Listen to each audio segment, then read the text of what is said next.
You know, if regardless of what you think of the state of the condition of Florida, I was going to say the state of Florida, but that's kind of confusing. The condition of Florida these days, whether you like it or you don't like it, most of us that have been here a long time don't think much of it. But there's one thing that you can either thank or blame for that. It's certainly something that, but for that, Florida would not be what it is today. And that is the rail lines. But for the rail lines, folks never would have been able to get in here and do what they do and see what they see. Probably the one that you could thank the most or blame the most, of course, is Henry Flagler, with his line down the East Coast all the way to Key West, eventually. You know, he gets a great deal of credit and praise, and rightfully so, for his vision and his tenacity in getting that line completed at great expense and over a great number of years. But you know, for all the credit that Henry gets, old Henry didn't swing no hammer, tote no rail, or drive any spikes. That was all done by crews of 6 to 8 men working with a 30-pound steel bar, about 8 feet long, 6 to 8 feet long, and they would lay that track and then position it to the right gauge, to the right width, using those bars, and they would move not just the rail. Once it was nailed down, they were moving not just the rail, they were moving the ties of the ballast. And they would do it by jamming that bar into the gravel and using a chant. They would, in rhythm, the 6 or 8 of them would put their weight against that bar and move that rail. And they would work that rail all the time because it continued to move as the trains passed. They'd have to go back and reset it every few weeks to make sure that we didn't have a bad oops somewhere. Now, those guys, they were like I say, worked teams of 6 to 8.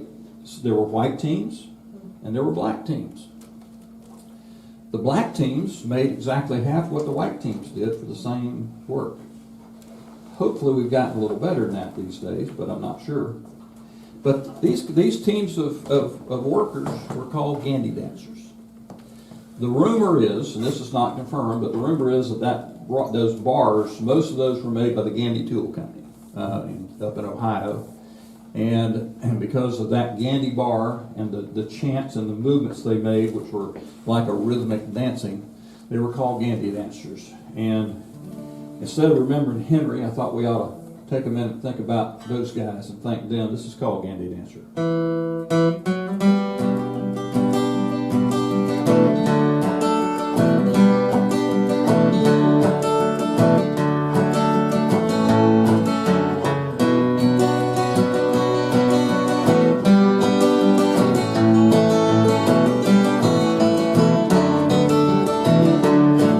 He was just a Gandy dancer, working Flagler's line, riding rails down from St. Augustine. Josh Wilson labored 40 years in the shadows of slash pines, away the track that carried Richmond's dream. Oh, he laid the track that carried Richmond's dream. With an iron bar in his hand, lived his life to the rhythm of the dog and ball. His sure feet never wandered beyond these Florida sands. His heart beat with the ring of his fighting ball. Oh, his heartbeat was the ring of his fighting ball. Watch Flagler roll, smoke curling up like a gray squirrel hill. But he couldn't roll, no, he never rolled without those Gandy dancers lining up his rail. He had to have those Gandy dancers lining up his rail. Boxcar by the track, Josh Wilson lived alone. Spanish moss and pine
Wilson, Mary near St. Augustine.